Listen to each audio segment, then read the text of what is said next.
Hi there, my name's Leon and I'm a student and Wellbeing and Partnership Officer at the University of Birmingham.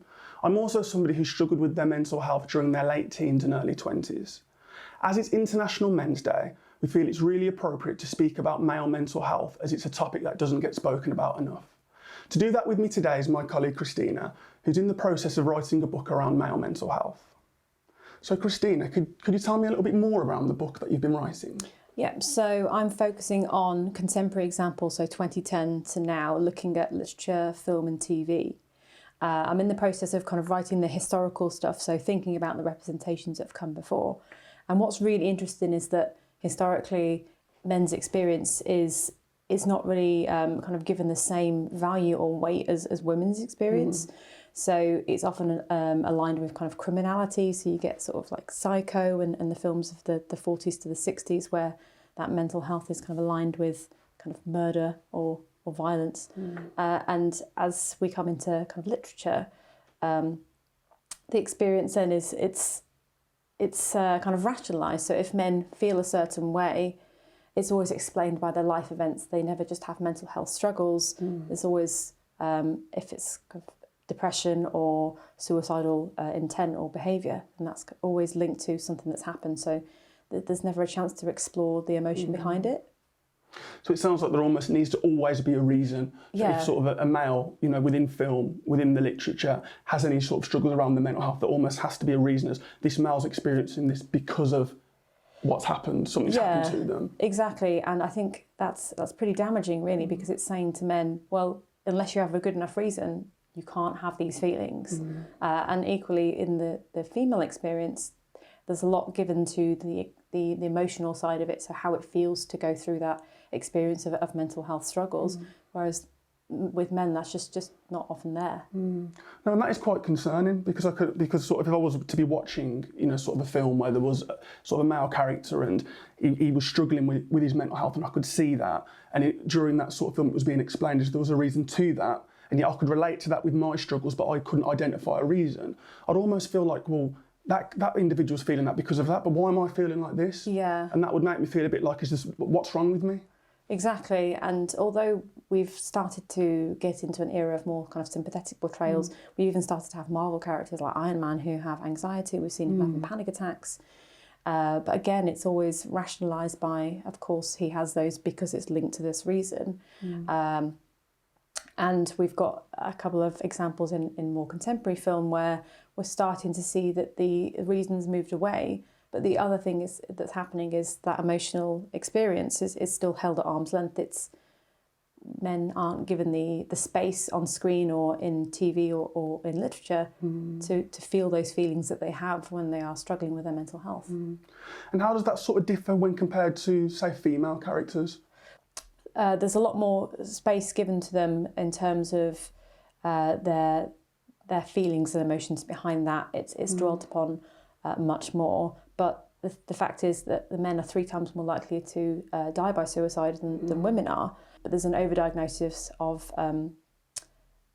women compared to men, and that's, I think, linked to these gender norms around what depression looks like. And when we're speaking about sort of what depression looks like, what are some of the sort of, I guess, the main differences or key differences between how it presents sort of with males compared to females? So the main difference is this has been a thing since really the 70s. They started to talk about these differences, and then they've come up with a male depression scale. But the main difference is that the levels of anger and aggression will be much higher in men with depression, whereas we think about depression as being withdrawn, kind of stepping back from the world, but actually with men it's more likely to manifest with aggression or substance abuse, so use of alcohol or drugs instead. So if those are there and you're noticing that they're much higher and you're feeling irritable, or your friends notice you're being much more aggressive or reliant on drink, then that could be a sign itself. No, and I think that sort of relates to some of the work that I do within the university in terms of sort of working with sort of students and males sort of around their mental health and anxiety. I think there are sort of a number of sort of different sort of signs and symptoms that do present. I know, you know, and that can be sort of like across a range of sort of different areas. So, you know, in terms of particular sort of thoughts, feelings, physical symptoms, and also behaviours as well. So when we're looking at sort of feelings and emotions, those feelings of, like you mentioned, sort of anger, frustration, guilt, sort of sadness. And when we're looking at thoughts, often it can be that sort of that negative self-talk. Exactly. And I think when we're looking at behaviours as well, it can be sort of things like escapism.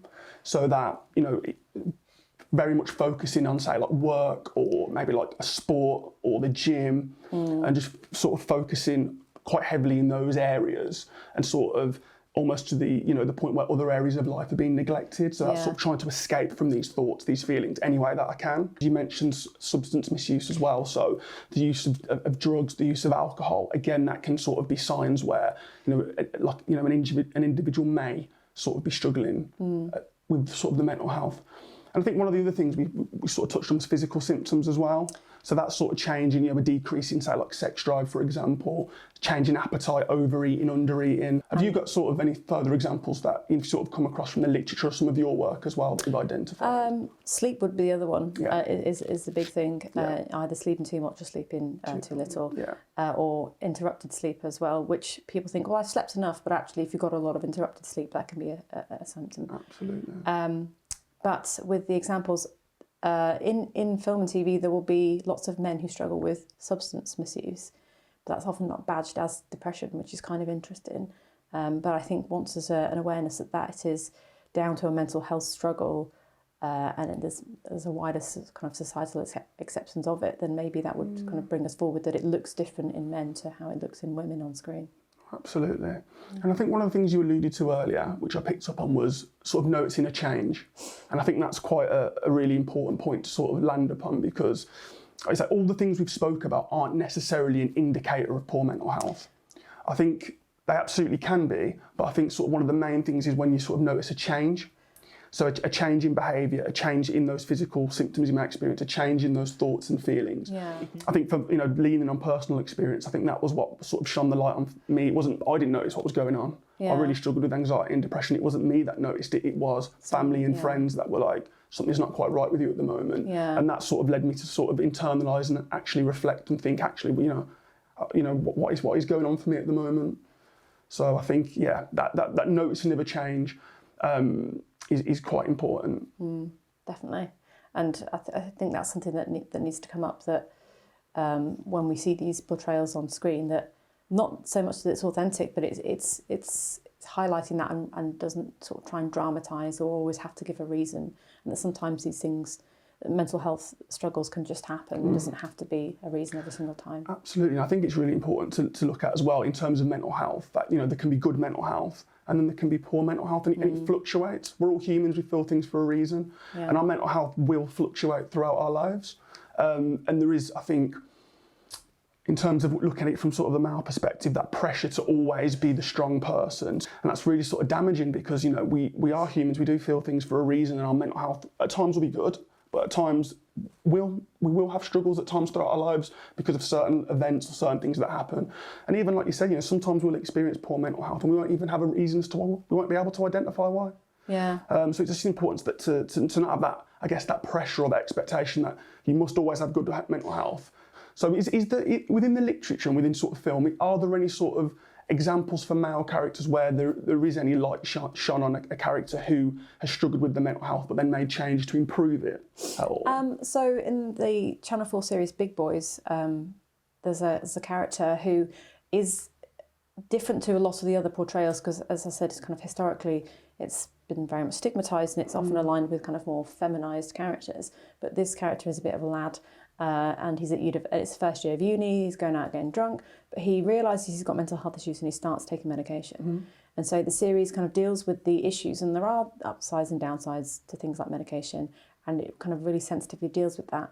And so I think in some places like TV, they're starting to be a bit more progressive and understand those challenges and what needs to be done, rather than seeing it as a dramatic plot point, instead. From my perspective and personal experience and working in the field of sort of mental health and wellbeing, I think it's really important to sort of look at, what sort of males have control over and things that they can actually do, sort of to take some of those steps to work towards improving their mental health if they do notice any of those signs that they feel like sort of that are concerning for them, or like people that have pointed these things out. So, I mean, one of the things that sort of springs to mind is around sort of connection with others. Yeah.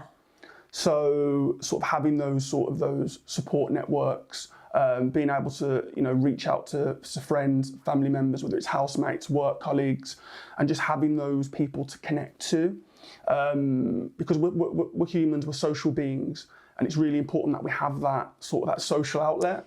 I think it's also, if you are somebody who doesn't have much of a social network or people to talk to or connect with, that there are sort of loads of different groups out there that you can sort of reach out to and to connect with, whether that's sort of through hobbies, passions, sport. So I always feel, if you are an individual who would like to expand their social network and connect to more people, there are definitely avenues and ways to do that. Yeah. I know there's been that stigma around like men can't talk, men shouldn't talk. That is starting to change now. Yeah. And more men are starting to come forward and talk, which I think is a really positive thing. And there's so much evidence to prove that, going out and reaching out for support does help around mental health. There are those people there that we can speak to. However, I'm mindful, I know from my experience, I felt like I was burdening sort of family and friends, and I didn't really feel comfortable sort of speaking to family and friends at the time.